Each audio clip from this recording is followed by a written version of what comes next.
going to VAR. They're checking. Hey, Kai. Check complete. Let's head over to the bar. Yo, what you do, my peoples? We're back again with another episode of the VARBAR podcast. And boy, do we have a feast for you guys today. What are we saying, lads? Yeah, man. Yeah.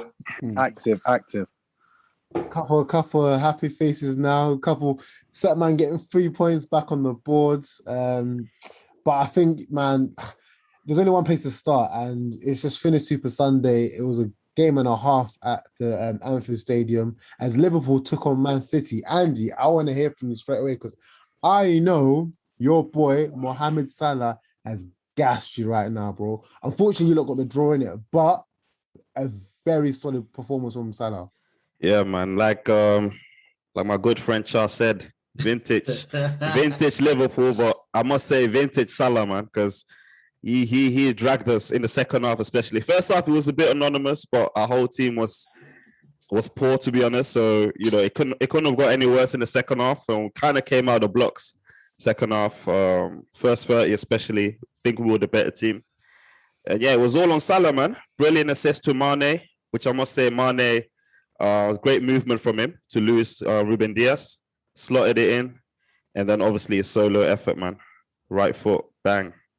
What more can you say? As you said, there was a bit of a boring first half, but it seems as if both teams did turn up for the second half. Man City, some may say, were on top in the first half and maybe should have gone in the lead. Jurgen must have had a strong word with the boys in the half. Would you agree, Jake?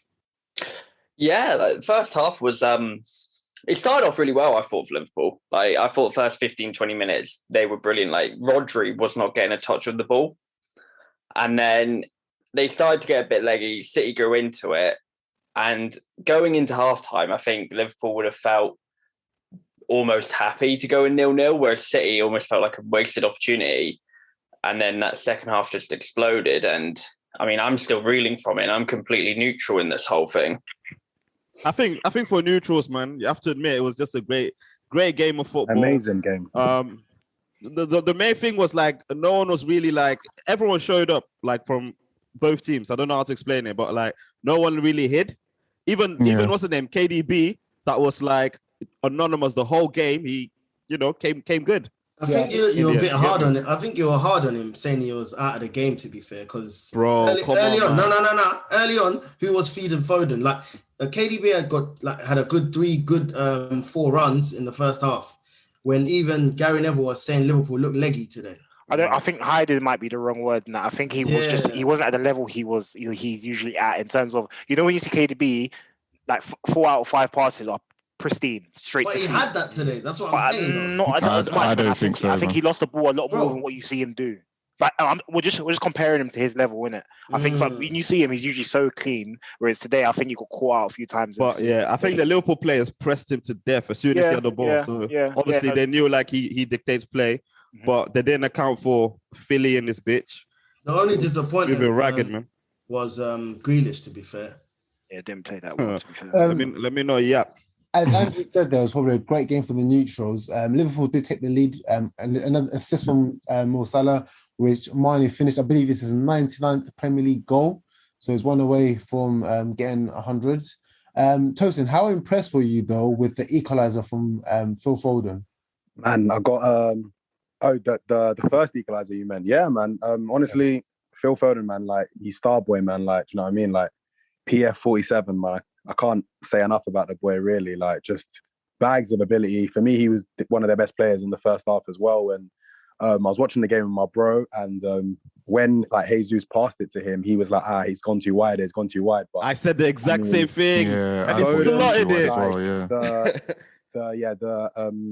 The angle, there was very, very little space to kind of make a mistake, But I mean, on his left foot, grass cutter, man. Posting you see in, the angle behind the goal. Yeah. Beautiful finish. Side net. Perfect. The power, the precision, it was perfect. And then obviously Salah got Liverpool back in the lead. And then Andy, would you say that you're a bit disappointed that you guys didn't hold on to him? Because I think it was 15 minutes left to go. Yeah, I was pretty disappointed because I think after Salah took the lead as well, it looked like we had the game. Like we started to like actually control, keep the ball. But then one moment of like a small break from them, they just pounced, man. It was a deflection. I think if Matip didn't, dive in like that, then I think Alisson would have saved it. But at the same time, I don't blame Matip for doing what he did. So to be honest, I thought Matip had a brilliant game as well, to be honest, in the first half, especially when we were getting pammed. He was the only one that steadied the ship for us. But yeah, pretty disappointed. Not too long ago, we did our VARBAR top wingers in the Premier League. Now, a lot of conversations were going around, and Tabo, you were quite vocal on this. Is Salah now the best winger ever to grace the Premier League? To be fair, I was just playing devil's advocate to see what I wanted to spark a little something between the Liverpool and United camp. But honestly, man, I had a lot to say about Salah last year. Oh, he only bags on Liverpool winning 4 or 5 or whatever. But yeah, man, today I even celebrated like I was a Liverpool fan. It was nuts because that goal, was just crazy. From the first moment he got it, dragged it, and then dummies. I think it was Cancelo or whoever it was, and then scores. Yeah, he just it was a madness. Laporte, that's it. Yeah, man. You know what? I think he's making a claim, Munya, for being one of the best, full stop, and also obviously the best winger. I think we were talking about it all week, and then again he's just backed it up when everyone on primetime television. So yeah, I'll leave it to Andy and Char to kind of. So you said you said a bit like a Liverpool fan. Boy, if we heard Toe saying that about a different story. But yeah, let's give Char a chance to explain, because obviously, we all know that who he's gonna pick. Do you think though, Char, is he close at all? I think the season you referenced, was it 08, 09 when I was season? Yeah. So I've obviously, I know everyone knows my agenda towards Liverpool, but I definitely think Salah is worth the conversation. I'm not mad at the conversation, but I think Salah, especially this season, I think off air, me and Drew were talking about it, and I think he's added that dimension to his game, even though it probably was there already, but it was almost ignored, of like being the link-up player too. So now they go to him not just for the goals, but they also believe he's a sort of creative spark too. And I think that's what Ronaldo had, obviously, in that season where he blew up, but he also had to go for it. But as obviously, obviously there's only one winger in Premier League history that won the Ballon d'Or in it, and his name begins with C, it ends with R in it. So yeah. Can I say something? Is this Salah's form right now? Is that Ballon d'Or form? This season, if you compare someone him, said he's the best this season. If you compare him right now to any other player in the world, who's playing at his level right now?